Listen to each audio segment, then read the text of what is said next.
Thanks to Skillshare for sponsoring this video. Hello and welcome back to my RC channel. I'm AndyRC and today I'm going to be taking a look at some of the different video recording options with the Insta360 One-RS for FPV. This is using the 4K boost mod, which, as I mentioned in my review of the One-RS, is not currently compatible with the first version of the One-R. And one of the disappointments I had with the new powerful core is that with 4K 60 FPS or any of the resolutions in 60 FPS, still cropped the image significantly, giving a narrower field of view than its competitors.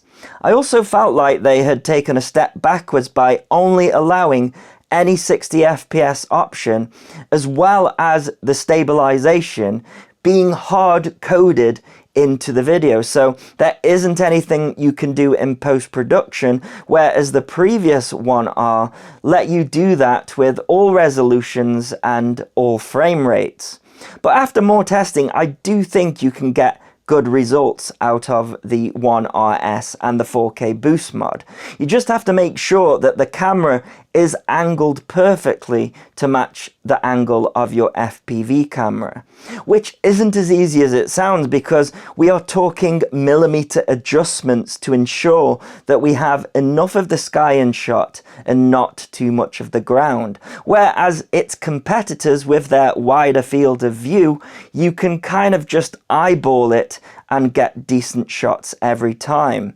But as you can see here, 4K 60 FPS is usable and produces a very nice image. Now, these flights were all done at 7 AM in the morning where the sun is low on the horizon. So when facing into the sun, the image goes very dark, which all competing action cameras would also do if set in auto mode, which is why the next mode blew me away. They call it active HDR mode, and as you can see, when I'm faced into the sun, all of that darkness has gone away and we can see fine details that we couldn't see before.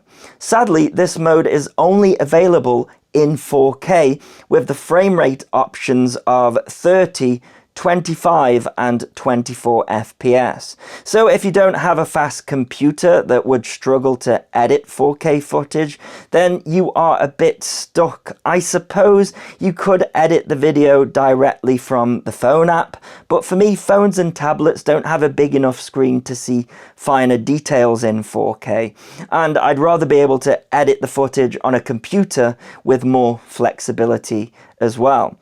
This mode is also hard-coded into the video file, so you can't do any post-processing such as changing the field of view to FPV or action or whatever.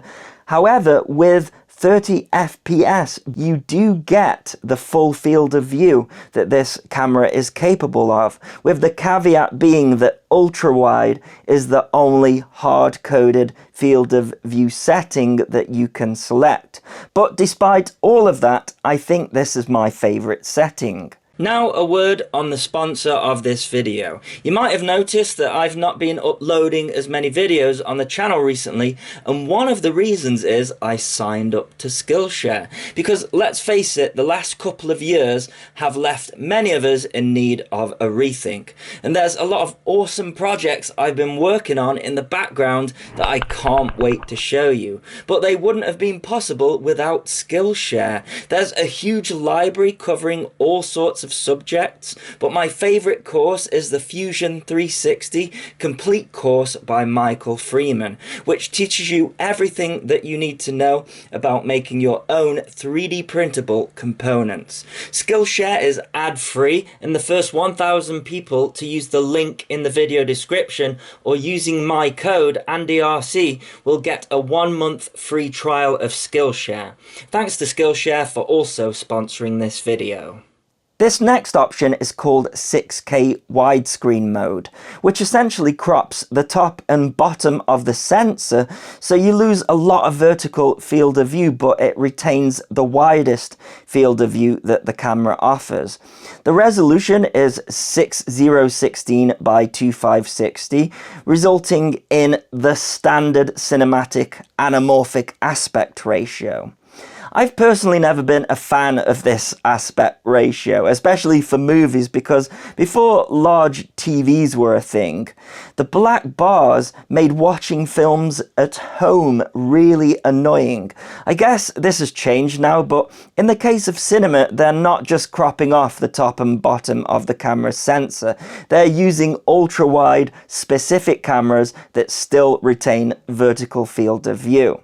Now, this mode isn't hard-coded and needs to be post-processed, perhaps because the more powerful core isn't able to do it, which explains why in post-processing all you can add is stabilization and nothing else. All of the field of view and everything, that's all locked. Another issue is that YouTube doesn't currently recognize 6K. It only recognizes 5K or 8K at this time. And with this video containing multiple resolutions and frame rates, I can only demonstrate it at 5K, which is a pain in itself because you have to use the H.265 codec for resolutions above 4K. And that takes a really long time to process. And I'm not sure how many of us have 6K screens or TVs at the moment as well. So if you want this effect, it's probably better to select a 4K resolution in 16:9, because then you can pick and choose where you want the crop to happen. In this scenario, I basically had to have the angle of my FPV camera and the One RS as close as possible, but with the FPV camera having a much wider vertical field of view, I had no idea whether the camera would just film all sky or just the ground. The frame rates available are 25 and 24 FPS, which I guess is in keeping with the cinematic standards, but probably also within the limitation of what the camera is able to process. One thing you've not heard up until now is the sound of the camera, and they've added a new microphone on the One RS, but sadly, whatever algorithm they are using, I'm sure that it is better when used as an action camera or a vlogging camera. You get this weird switching noise and it's just not pleasant at all. So I'll give you a sample of it, but just watch your ears.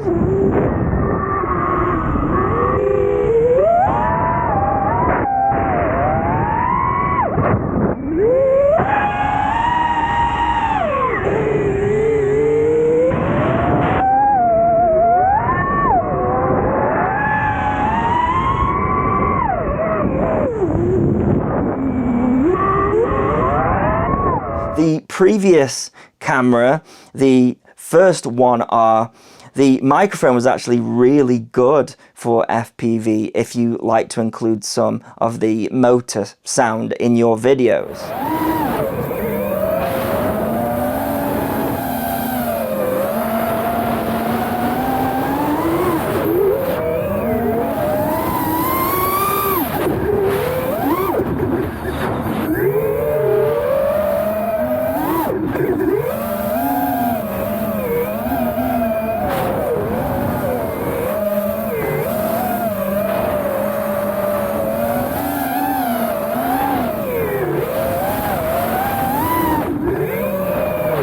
The last mode that's interesting to me is something I thought I would never end up using, but I had a load of fun with it, which is the slow motion option, and it proved to me that this module or core is more capable than what the onboard software delivers, because in 1080p mode it can do 200 or 120 FPS without cropping the field of view, something which it can't do in the regular 1080p shooting mode.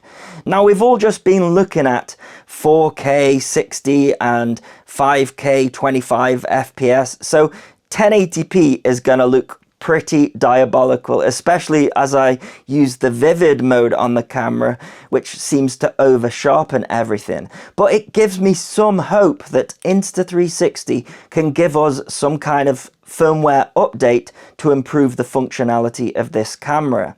The highest resolution you can select in slow motion is 2.7K at 100 FPS, but sadly the image does get cropped again in that mode.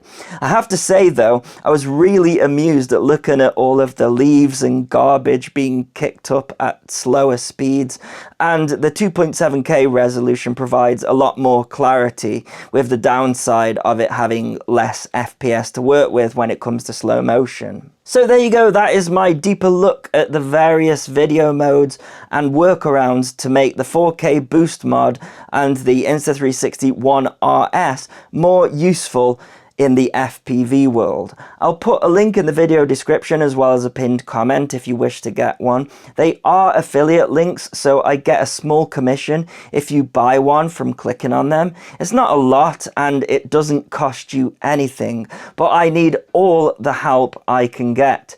I've also got a Patreon, which I think is the only way I could keep the channel alive in the future at this point. So if you enjoy my content, then I'd be very grateful if you could support me on Patreon. Even if it's just $1, it will help a lot. And as always, thanks so much for watching. Please continue to subscribe. Cheers.